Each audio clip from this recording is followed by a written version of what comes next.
Olá, meus queridos! Eu tô de volta com o Giro da Jana, em que eu comento os principais acontecimentos da semana.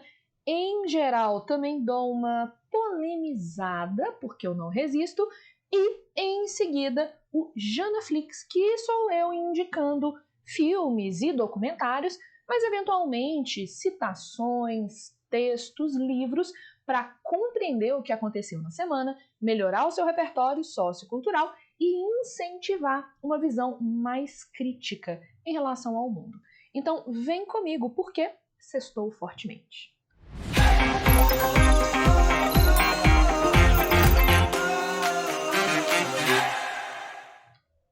Bom, esta foi uma semana agitada, né? Aconteceu bastante coisa. Acho que a semana que vem vai ser até pior. A gente está aqui gravando dia 27 de agosto, porque quem sabe faz no dia da gravação. E eu queria começar mostrando para vocês uma manchete que me marcou. Eu acho que marcar é o verbo mais adequado, para não dizer educado, que eu poderia usar para esta manchete. As filhas do apresentador falecido, infelizmente, Gugu Liberato, acusam o irmão e a tia, né, na verdade, o primo e a tia, de manipulação em relação à maneira como está sendo gerida a herança do Gugu Liberato, e elas reclamam especificamente que essa gestão indevida, na perspectiva delas, da herança, negou a elas um grande desejo. Um desejo que é imprescindível, que é fulcral na vida delas, que era o Porsche, que elas sempre sonhavam. Gente, eu vou ser muito sincera, eu acho que eu sou pobre o suficiente para não saber nem se é o Porsche ou a Porsche. Faz um favor aí para mim, deixa aqui nos comentários, Porsche, a gente usa com o artigo feminino ou o artigo masculino, o que é a prova de que eu faço parte do proletariado, né? Porque eu nunca precisei discutir se eu teria um Porsche ou uma Porsche. Na hora em que eu vi essa notícia em específico, vou até voltar com ela aqui, eu pensei assim, nossa, mas as necessidades humanas são muito diferentes mesmo, né? A gente tem hoje no Brasil, né, de acordo com a FAO, que é a Organização das Nações Unidas para a Alimentação, mais de 50% da população brasileira em situação de insegurança alimentar. Vamos ter um momento, professora? O que é segurança alimentar? Você ter certeza de que terá acesso regular, seguro, saudável e variado à alimentação.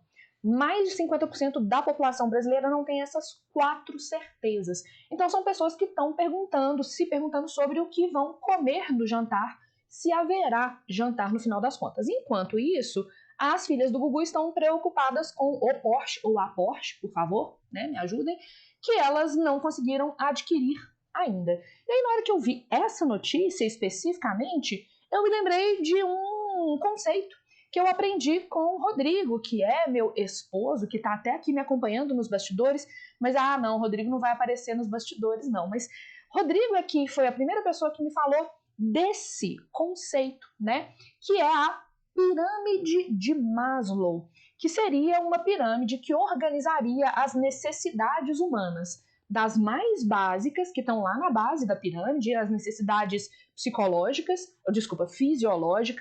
comer, dormir, se hidratar, manter e se reproduzir, né? Ter relações sexuais e se reproduzir. Então, esse nível mais baixo, que nos aproxima muito, no final das contas, dos animais, né? Quando mais de 50% da população brasileira está nesse nível mais básico de necessidade e preocupação humana, isso mostra que a pirâmide de Maslow eventualmente pode ser usada para a gente comparar a desigualdade de desejos e necessidades dentro da sociedade brasileira.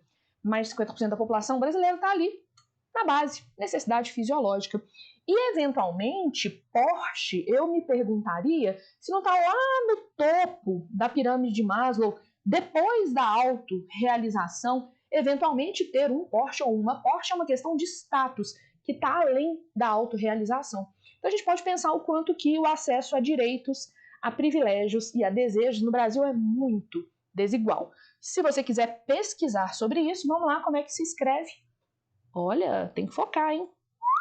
Foi esse bloquinho que atrapalhou o meu foco, será? Pirâmide de Maslow. Olha, tá que nem os meus vestibulandos, sem foco. O que eu vou fazer?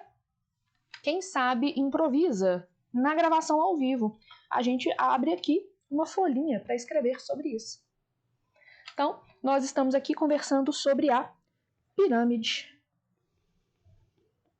desse cara chamado Maslow. Então, dê uma olhada. Já que a gente está aqui discutindo a pirâmide de Maslow, uma notícia fresquinha, recente, da agora, em que eu também lembrei da pirâmide de Maslow, né? Em entrevista lá no seu cercadinho, que já é uma tradição quase todas as manhãs, o nosso presidente Jair Bolsonaro falou sobre a questão dos brasileiros que querem ter fuzis e devem ter fuzis na perspectiva dele, e os brasileiros que querem, e talvez para ele seja mais supérfluo, ter acesso ao feijão do dia a dia, né? Uma metonímia para a alimentação. Então, o Jair Bolsonaro chamou de idiota quem defende comprar feijão em vez de fuzil, e a fala repercute. Então, a gente pode imaginar, por exemplo, que dentro da pirâmide de Maslow, o nosso querido presidente está invertendo as coisas. Talvez ele esteja colocando segurança acima de fisiologia, ou até mesmo, se as armas não são necessariamente para uma segurança direta, talvez ele esteja colocando autorrealização, né, o status, o glamour macho, másculo e viril das armas acima das necessidades fisiológicas do brasileiro médio comer, né? Ok, então primeiros acontecimentos, Porsche, fuzil, acima de feijão. Temos um outro acontecimento nesta semana, que é a tentativa de votação do nosso marco dos territórios indígenas. Basicamente, a ideia seria estabelecer um marco temporal que, em termos práticos, para ser muito sincera, congela a demarcação de terras indígenas e pode até mesmo levar a um retrocesso, né? A gente tem que lembrar que assim que se lançou na campanha presidencial e assim que ganhou, o nosso querido, excelentíssimo senhor Jair Bolsonaro já tinha avisado que, num eventual governo dele, não haveria mais nenhuma demarcação de terras indígenas e quilombolas. O que é um pouco complicado se a gente considera que na Constituição Federal de 1988 a demarcação dessas terras já estava prevista. E aí, na hora em que eu vejo essa discussão sobre demarcação de terras indígenas, proteção às culturas indígenas e reconhecimento das culturas e dos territórios indígenas, eu me lembro do primeiro livro de literatura indígena que eu já li, que eu indicaria para vocês, que eu vou colocar aí na tela, que é o Xenipabu Miuí, que é uma coletânea de contos e poemas indígenas que originalmente eram transmitidos oralmente, mas que foram registradas nesse livro e que fala, né, dos povos indígenas, da história dos povos indígenas, das cosmogonias, ou seja, das visões de mundo indígenas, que já estão aqui há muito tempo, né, tanto que a gente chama de povos originários, que tem muito mais autoridade sobre a Terra do que nós, pelo menos na minha opinião. Mas, se você eventualmente não gosta muito de literatura, pode ser que você goste de cinema. E aí eu gostaria de indicar para vocês um filme que tem um título bem revelador, para dizer o mínimo, que é o Martírio. Vou colocar umas imagenzinhas do Martírio enquanto a gente conversa, tá? Então, Martírio é um documentário brasileiro que acompanha os conflitos territoriais entre os povos Guarani-Kaiowá e latifundiários majoritariamente do país, né? E alguns conflitos que se desdobraram em extermínio mesmo. Eu fico um pouco receosa de usar a palavra conflito, porque conflito pressupõe uma certa igualdade de poderes. E quando a gente analisa, por exemplo, O armamento utilizado pelos grandes produtores rurais e o armamento utilizado pelos índios tem uma certa desigualdade, né? Os produtores rurais, muito com o apoio do nosso presidente Jair Bolsonaro, eles frequentemente têm fuzis, armamentos aos quais os indígenas não têm tanto acesso. Então, indicaria o documentário Martírio para você entender como se dá o conflito fundiário no Brasil entre grandes produtores rurais e povos indígenas, beleza? Temos também, né, porque o Brasil sempre tem uma boa notícia, o nosso atual ministro da Educação, o Milton Ribeiro, que falou que não deseja inclusivismo no Brasil.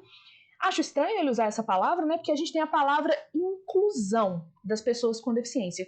E, curiosamente, ele usou inclusivismo, que dá uma sensação meio pejorativa, não é mesmo? E ele afirmou o seguinte. Vamos colocar ele de novo aqui, ó. Não queremos inclusivismo, diz Milton Ribeiro, sobre crianças com deficiência em escolas. E ele especificamente falou que, frequentemente, as crianças com deficiência nas escolas atrapalham as outras crianças, e ele fala que algumas dessas crianças com deficiência são impossíveis de se conviver, dada a intensidade. E eu acho muito interessante que o nosso ministro esteja falando sobre isso, considerando, por exemplo, que desde 2015 está em vigor o chamado Estatuto da Pessoa com Deficiência, que foi promulgado pela então presidenta da República, Dilma Rousseff, e que prevê, entre outros direitos da pessoa com deficiência, a obrigatoriedade da educação inclusiva. As escolas não podem se negar a matricular crianças e adolescentes com deficiência e são obrigadas a apresentar toda a infraestrutura em termos físicos, de equipe, didáticos e pedagógicos para a inclusão desses indivíduos. E a ironia das ironias, alguns anos atrás, o tema da redação do Enem, que está sob responsabilidade do ministro Milton Ribeiro, pelo menos neste ano, torcemos que seja o último, não é mesmo? O Enem, uns anos atrás, colocou como tema Desafios à Formação Educacional dos Surdos no Brasil. Eventualmente, a gente pode considerar que o próprio ministro, eventualmente, represente um desafio, né? E para encerrar, já que o Brasil é essa caixinha de surpresas, eu acho que vale a pena a gente falar sobre o Enem, né? Já que eu mencionei o Enem. O INEP, que é um instituto que organiza o Enem, que está submetido ao Ministério da Educação, que hoje é ocupado pelo Milton Ribeiro, o INEP diz que o banco de questões fechadas do Enem está obsoleto, ele não foi atualizado ao longo, basicamente, dos últimos 3 anos. O que será que aconteceu no Brasil nos últimos 3 anos? O Ministério da Educação é o órgão do Executivo Federal que organiza o Enem. Quem é o chefe do Executivo Federal brasileiro? Acho sempre importante a gente fazer as perguntas corretas.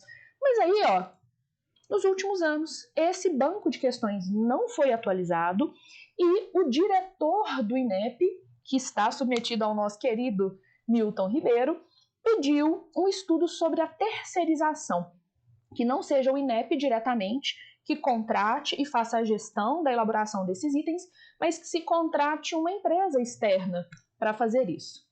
Na hora em que eu vejo o maior método de avaliação do ensino médio e de seleção para o ensino superior público no Brasil sendo sucateado, eu me lembro de uma citação, que é a citação com a qual eu vou encerrar a indignação, o giro da Jana de hoje. O Darcy Ribeiro afirmou, muitos anos atrás, que a crise da educação no Brasil não é uma crise, é um projeto. Foi um prazer comentar as notícias com os senhores, indicar filmes, documentários e textos, mas eu queria terminar com uma reflexão. A quem interessa que menos pessoas tenham acesso à educação no Brasil? E o que acontecerá com um país que tenha cada vez menos pessoas escolarizadas? Um beijo, bom fim de semana.